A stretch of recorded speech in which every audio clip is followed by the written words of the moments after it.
Hello students, this is Sonakshi Singh. आज हम discuss करेंगे बॉन्ड। तो देखते हैं what is a bond. Bond is an agreement between the lender and the issuer of the bond where the lender lends certain amount of money against a predetermined rate of interest payable in certain fixed interval of time। तो bond क्या है? एक agreement है lender और issuer of bond के बीच में। तो lender कौन हो गया? इन्वेस्टर हो गया। और इशूअर ऑफ बॉन्ड कौन हो गया? जैसे कि गवर्नमेंट या कोई भी कंपनी या कोई भी फाइनेंशियल इंस्टीट्यूशन, जहाँ पे जो लेंडर है वो certain amount of money land करता है इशूअर ऑफ बॉन्ड को एक pre determined rate of interest पे एट एक फिक्स्ड इंटरवल ऑफ टाइम के लिए। और वो टाइम पीरियड एनुअली भी हो सकता है और हाफ ईयरली भी हो सकता है। It is a financial security where the borrower is under an obligation to repay to the lender the principal amount plus interest on maturity. तो यहाँ पे क्या है कि जो बोरोवर है वो लेंडर को जब भी उसका जो टाइम पीरियड है, फिक्स्ड इंटरवल ऑफ टाइम है, जब वो पूरा हो जाएगा, कंप्लीट हो जाएगा, तो ऑन मेच्योरिटी वो उसको प्रिंसिपल अमाउंट के साथ साथ इंटरेस्ट भी पे कर देगा, जो कि pre determined rate of interest पे उसने वो अमाउंट बोरो किया था। तो ये हमारा हो गया बॉन्ड। अब हम देखते हैं कि क्या क्या फीचर्स हैं बॉन्ड के। फीचर्स ऑफ बॉन्ड, फर्स्ट है face value. The face value is at par value of the bond. The unit value of the bond is its face value. For example, rupees 10, rupees 100, etc. The bond can be sold at face value or at price that is higher or lower than the face value. The interest is paid on the face value of the bond. तो जो bond जो price है face value की, तो वो higher भी हो सकती है, जिस पे बॉन्ड सोल्ड हो रहा है वो लो भी हो सकती है और एट पार भी हो सकती है। और जो इंटरेस्ट पे किया जाएगा बॉन्ड पे वो फेस वैल्यू पे ही किया जाएगा। Second is redemption value. The redemption value is the value that a bondholder will get on maturity or on redemption. The redemption value of a bond can be more than the face value, maturity at premium or at par. तो जो redemption value of bond है जो कि maturity के time bound holder को मिलती है, और वो ज़्यादा भी हो सकती है फेस वैल्यू से अगर वो प्रीमियम पे होगी, और एट पार भी हो सकती है। थर्ड है हमारा maturity period. The bond is generally issued for a fix period of time. The time period for which the amount is locked up is the period of the bond after which the bond matures. Generally, the bonds have a maturity period of 1 to 20 years. Thus, maturity period is the time period for which the money is fixed up, at the end of which the money is repaid. Bonds may be repaid at par or at premium.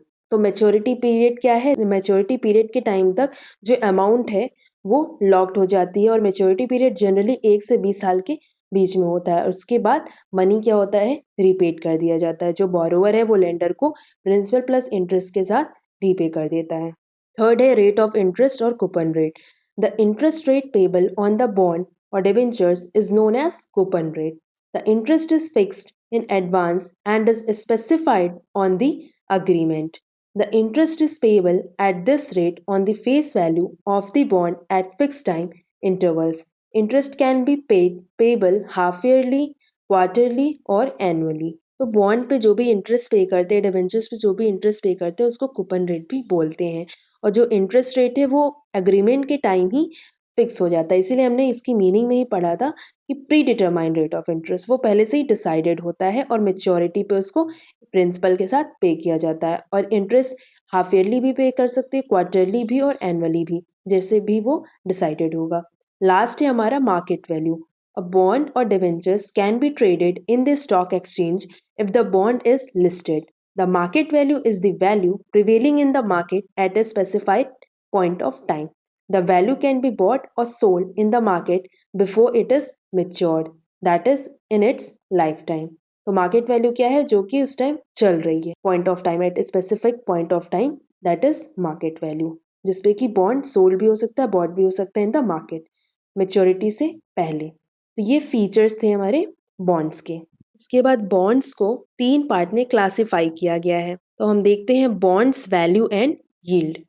तो 3 part में classify किया गया है। Bonds में be classified into first bonds with maturity, second pure discount bonds, third perpetual bond. तो इनको हम एक एक करके पढ़ेंगे, डिस्कस करेंगे। तो फर्स्ट है हमारा valuation of bond with fixed maturity. तो इसको कैलकुलेट करने का फॉर्मूला क्या है वो देखते हैं। PVB means present value of bond. इसको कैसे कैलकुलेट करेंगे हम? दो तरीके हैं। पहला हमारा क्या है, आई अपॉन 1 प्लस के D whole to the power 1 plus I upon 1 plus के D whole to the power 2 plus I upon 1 plus के D whole to the power 3 plus, मतलब जितना टाइम पीरियड है वहां तक हम इसको लेंगे, प्लस एम अपॉन 1 प्लस के D whole to the power n. अब देखते हैं आई क्या है। आई हमारा है इंटरेस्ट पेमेंट एंड एम हमारा क्या है, maturity amount. N denotes number of years, k d period required, rate of return on bond और appropriate discount rate और market interest rate, और T क्या है, time period when payment is received। एक तो तरीका ये है हमारा PVB कैलकुलेट करने का। PVB means present value of bond। और दूसरा तरीका क्या है, PVB is equal to I multiply by PVFA and bracket में RN plus M multiply by PVF bracket R into N। तो ये हमारा क्या है, अभी लास्ट लेक्चर में मैंने आपको बताया था कि PVFA का भी यूज होगा वैल्यूएशन ऑफ बॉन्ड में एंड PVF का भी यूज होगा, और मैंने कैलकुलेशन करके भी बताया था। तो अभी उसी का यूज इसमें हम करेंगे जब हम वैल्यूएशन ऑफ बॉन्ड कैलकुलेट करेंगे। तो आई यहाँ पे क्या डिनोट कर रहा है, annual interest payment and m denotes maturity और रिडेम्पशन वैल्यू। PVFA क्या है, present value factor of annuity and PVF क्या है, present value factor of lump sum at the rate of interest R and number of years N।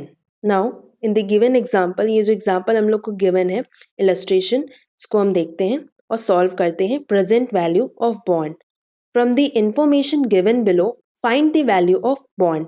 क्या क्या given है हमको, period of maturity that is 4 years, interest per year ₹50, maturity value ₹5,000 and required rate of return is 5%।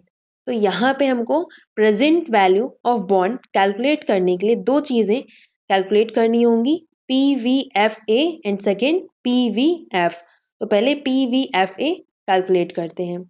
PVFA is equal to 1 minus 1 upon 1 plus 0.05 whole to the power 4 and whole upon 0.05। अब 1 plus 0.05 करेंगे तो कितना आएगा, 1.05। तो 1.05 whole to the power 4 करने पे हमारा क्या आएगा, 1.2155। तो 1 minus 1 upon 1.2155 and whole upon 0.05। अब 1 minus 1 upon 1.2155 सॉल्व करने पे हमारा आएगा 0.8227। तो 1 minus 0.8227 जब करेंगे तो हमारा आंसर आएगा 0.17729। अब इसको राउंड ऑफ करके हम क्या लिख सकते हैं, 0.1773 अपॉन 0.05। अब 0.1773 को 0.05 से जब डिवाइड करेंगे तो कितना आएगा, 3.546। अब कैलकुलेट करते हैं PVF। PVF is equal to 1 upon 1 plus 0.05 whole to the power 4। 1.05 हमारा आ जाएगा 1 plus 0.05 करने पे 1.05। 1.05 का जब होल टू द पावर 4 करेंगे तो कितना आएगा, 1.2155। अब 1 अपॉन 1.2155 करेंगे तो कितना आएगा, 0.8227। तो इसको राउंड ऑफ करके लिख सकते हैं 0.823। अब इसको प्रेजेंट वैल्यू ऑफ बॉन्ड के फॉर्मूले में पुट करते हैं, PVFA को और PVF को। तो PVB is equal to I multiply by PVFA plus M multiply by PVF। I हमारा कितना है, 50। I क्या है, इंटरेस्ट, इंटू PVFA हमारा कितना आया था, 3.546 प्लस M क्या है, मेच्योरिटी वैल्यू। मेच्योरिटी वैल्यू कितनी गिवन है क्वेश्चन में, 5000। तो 5000 मल्टीप्लाई बाय PVF हमारा कितना आया है, 0.823।